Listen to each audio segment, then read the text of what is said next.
我们而言，土耳其的大地震似乎是一个意外，但是对土耳其而言，它有98%的人口住在地震带上，96%的国土就在断层带上，所以你的建筑物一定要提高一定的建筑水平，才不会在地震酿成重大的伤害。土耳其上一次非常严重的大地震是在1999年，于是就通过了一连串的建筑法规，要求你提高建筑的水平。也在之后举行的2002年的总统大选里头，有一个人打着反贪腐的旗帜，说上次我们1999年的大地震会死这么多人，因为官商勾结，因为当时的总统、当时的执政党他草菅人命，而这个人当选了，他就是我们现在所熟悉的土耳其的总统埃尔多安，他已经执政了20年。然后这次呢，土耳其死这么多人，房屋倒塌，为什么？因为从2002年他上台以后，就有大批的建筑物一个一个盖起来，有没有符合那个时刻所要求的防止强震的法规呢？没有，为什么？因为大建商都是他的金主。所以他们说这个叫杀人建筑物，这是埃尔多安最大的政治危机。但是他的个人的政治危机，对我们而言，在历史上来讲是一件小事，而且这次地震死亡的人，他永远还不了他们的命。一个国家常常有反贪腐的总统上台，然后自己成为更贪腐的政治人物。More than a week after the double earthquake, survivors are still being pulled from the rubble. More remarkable rescues, including a young girl who'd been trapped for 178 hours in southern Turkey, and a 13-year-old boy who was saved after 182 hours. 248 hours. That's how long 17-year-old Elena Olmaz held onto life. 救援队历经11天开挖，终于等到见证奇迹的时刻。Olmaz, coincidentally meaning won't die in Turkish, is just one of many miraculous rescues in the last few days. From newborn babies to over 70-year-olds, more than 8,000 people have been pulled out alive. 在这末日般的废墟里，10天大的婴儿撑了90小时，2个月大的婴儿挺过120小时，7个月大的婴儿熬过139小时。从搜救工作展开以来，共有263名婴孩展现出强大的求生意志，鼓舞着面临巨大悲痛的大人们。But as rescue efforts reach their 250th hour, these moments are becoming less frequent. Yet, with each success, rescuers keep hope alive. It's hard to fathom how anyone made it through these doors, especially 8-month-old Birce. She fell from the 5th floor. Her leg is broken, but doctors are hopeful she'll make a full recovery. Her mother, Nilay, thought she'd lost all 3 of her children. At first, when I called out to my kids, I didn't hear any response. I didn't want to get out alive then. I thought, how will I survive this if my family are no more? Amazingly, Birce and her eldest sister did make it. But in the rubble, Nilay found the body of her other child. All of my daughters are miracles, but I am without one. I have lost her. Now I'm seeking refuge in my daughter Birce, being alive. I find solace in her. 但更多的生命已经随着黄金救援时间流逝而流逝。Bodies gathered from the rubble in Antakya are everywhere, collected and labeled and stored in the street. No buildings are trusted anymore. 死亡统计数字每天都在攀升，其中还包括了一支来自北塞浦路斯土耳其共和国的排球校队。They'd all gone to bed elated. They'd just won the match. Life was good. The girls and boys volleyball teams from Famagusta in Turkish Cyprus. And then, just after 4 a.m., hurled from the sleep in their 10-story hotel into this, the dead of night. Ezra Osbergman, the only teacher to get out of here alive. 3 other parents made it.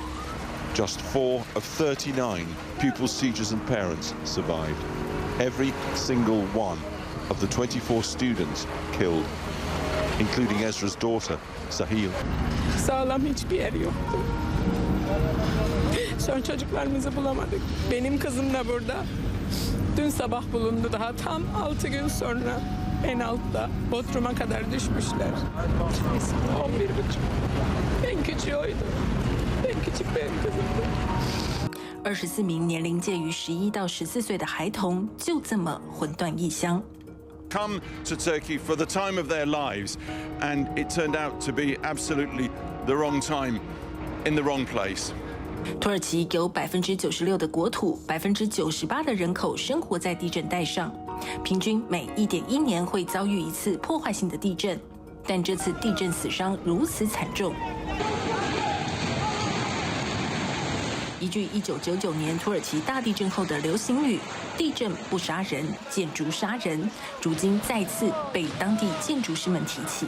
I have 6 family members still in there, this man tells me. How could so many buildings just fall? We want to know if the construction companies broke any rules. They need to be arrested. We need justice. The search for the missing is ongoing, but a search for answers here has just begun. 14 arrests have been made, and more than 100 warrants are out for builders suspected of cutting corners. Lawyers are here gathering evidence for Turkey's prosecutors. At the same time, there are crime scenes, so we help our prosecutors. You regard these as crime scenes? Yeah, crime scenes. Potential criminality from builders? Yeah, of course. There are lots of people died here.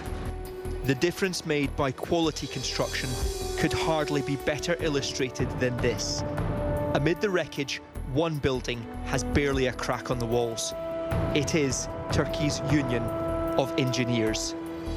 They tell me they've been warning for years against dangerous buildings.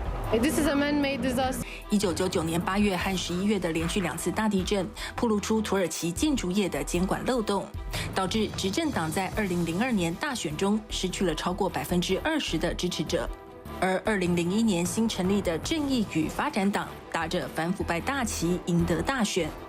当时该党的领导人就是如今执政已达20年的现任总统埃尔多安。That's right. Erdogan's government rode high on a construction boom, starting from early years in his tenure, and he started almost immediately after coming to power. He started granting these government contracts to a handful of cronies that had little regard for environmental concerns or safety regulations, and he granted those contracts without competitive tenders or any regulatory oversight. So I think that really compounded the problem, and on top of that, he collected large sums of money in earthquake tax, and those taxes were meant to build stronger buildings, and apparently from what we've seen from last week, he has not built strong enough buildings.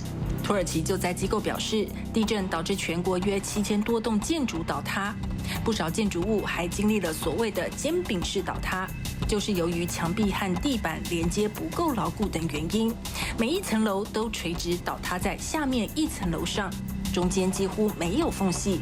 这也意味着受困其中的人生存几率非常小。I can't see him. This is worse than more. But this is a challenge Turkey has faced before. A comparable 7.6 earthquake hit Izmit in 1999 and caused over 17,000 deaths. It became clear that poor building design and soft stories, which made up nearly 90% of building collapses, exacerbated the death toll in this disaster. The aftermath pushed the Turkish government to reintroduce building codes with an emphasis on earthquake safety. But they weren't enforced due to corruption, and many buildings in Turkey were built well before 1999, which meant those buildings could only be strengthened retroactively. According to the World Bank, around 6.7 million residential buildings in Turkey need retrofitting or reconstruction at a cost of $465 billion. As of 2021, only about 4% of those buildings were transformed. In fact, retrofitting is an expensive undertaking and nearly impossible even in countries like the US. 土耳其政府部门坦承，该国超过一半的建筑可能不符合现行标准。一项由中东技术大学于2021年发布的研究则显示，在本次地震震央的加济安泰普市，11万栋建筑中只有11%完全符合规范。土耳其知名建筑学家阿里厄兹登表示，本次大地震的受灾区至少有30万栋建筑是被2018年的建筑大赦豁免的违建。更准确地说，违建者只要缴纳罚款，政府不但不视其为非法，也不会强制要求恢复原貌或拆除。而这种大赦通常和选举有关。尽管目前土国政府已经拘捕了上百名涉嫌偷工减料的建筑承包商，但历史总是讽刺的相似。1999年伊兹密特大地震后，土耳其人和政府也同样要求追究建筑承包商的责任，结果被严惩的只有一个人。几年前，这个人出狱了，现在依然是一名建筑承包商。